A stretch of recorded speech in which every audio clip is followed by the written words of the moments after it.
What's going on? Welcome to the channel. Guys, I'm a car dealer. Let me tell you a situation that I had to go through yesterday. I basically have a stolen car. Let me explain. As a car dealer, when you finance a car, there's something called a recourse. People with bad credit, which I deal with every day here in Miami, all of our customers have either really bad credit or just a passport. When a bank approves a deal for someone with bad credit, a bank is going to want some kind of security, which is understandable. A recourse is if a customer does not make their first payment on time, I have to buy the car. I have to buy the contract back. Usually it's a 2-month recourse for people with really bad credit. In this situation, it was just 1 month recourse. The guy had bad credit, but it wasn't like terrible, and he had good income.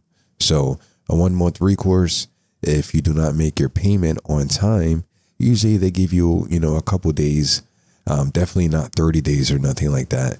This customer, so I sold the car a month ago, was a good guy, had no issues with the guy or anything at all. And yesterday I get an email saying you have to buy this contract back. Now this was a $14,000 deal. So it's not, it's definitely concerning, right? One day you just wake up and find out that you have to pay this bank back $14,000. It's kind of a big deal.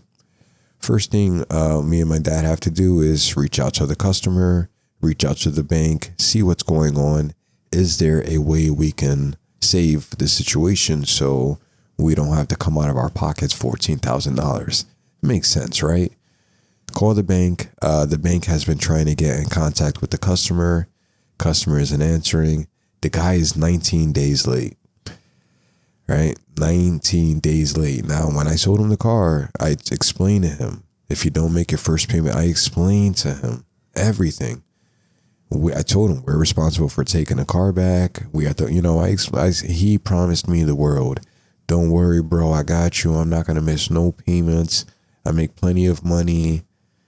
This is what everybody says. When somebody needs something, they promise you the world. They tell you this is just human nature.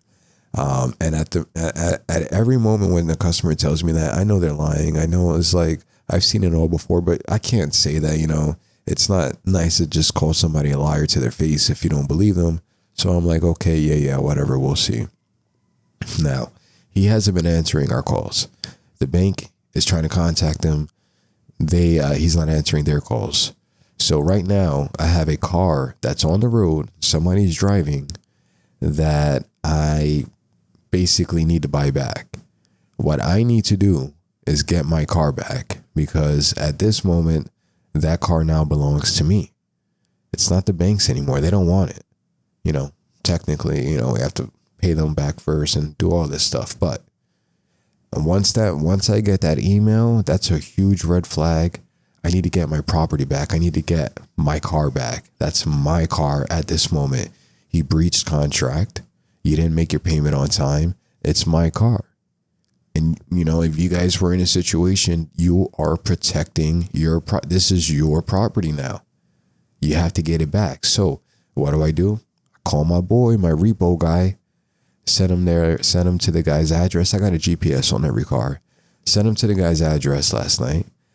The guy lives here in Miami, but it's some kind of, there's a lot of buildings and apartment complexes. It's not like a ghetto place, but a nice place. But the entrance, a tow truck can't get in. It's very low. It's in a garage. The parking is in a garage in which the tow truck couldn't get in. So today I'm gonna go there and see, because I have a spare key. So I'm gonna see if I can get in there. I'm going to walk in. I'm going to take my car. I'm going to drive it back to my dealership. And I'm sure today he's going to call me. I'm sure once he realizes his car is gone, he's going to call me. And I'm going to say, hey, Aaron, I'm glad you called. What's going on, buddy? And he's going to be like, oh, man, you took my car, blah, blah, blah. Guys, this is what I deal with all the time. Now I really have to see if there's a way of saving this deal, but I don't think there is. And until I know whether or not this deal can be saved, I am not risking him getting into an accident, because guys, once the bank issues the buyback, there is no, like, trying to play nice with them or anything. They want their money. Banks don't play. A lot of people think that the car dealers are the people that screw the customers over.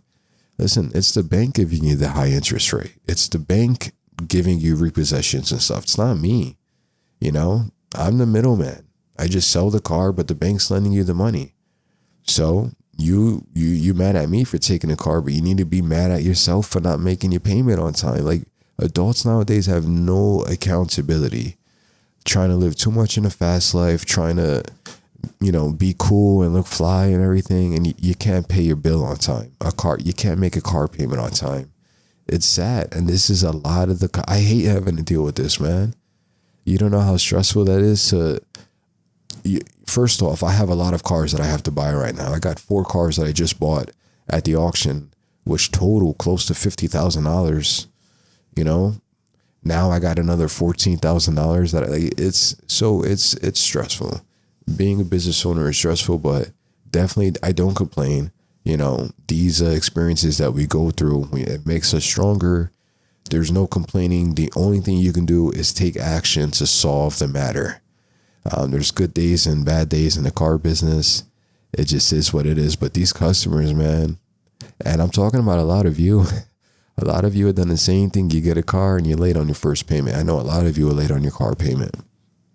You're late on bills in general. Listen, the last couple years, man, with inflation going up, at food, gas, I can understand how people are late on bills. This isn't to make fun of people or talk down on them, but people do have to take accountability.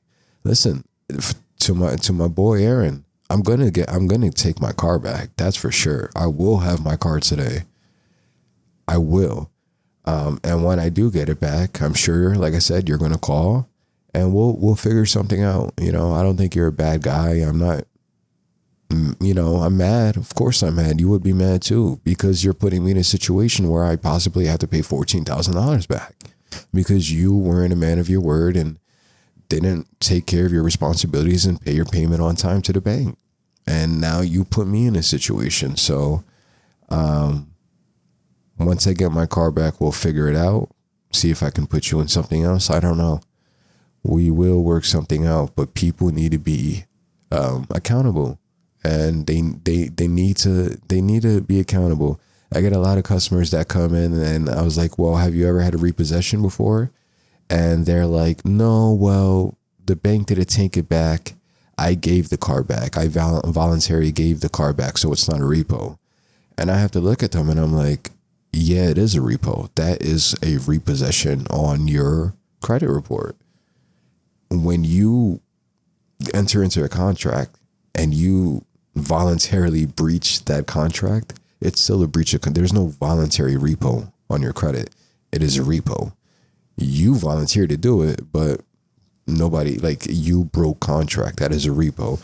And as soon as people be like, no, I don't got a repo, I gave the car back, I already know I'm dealing with someone who does not take accountability and is probably going to be late on payments.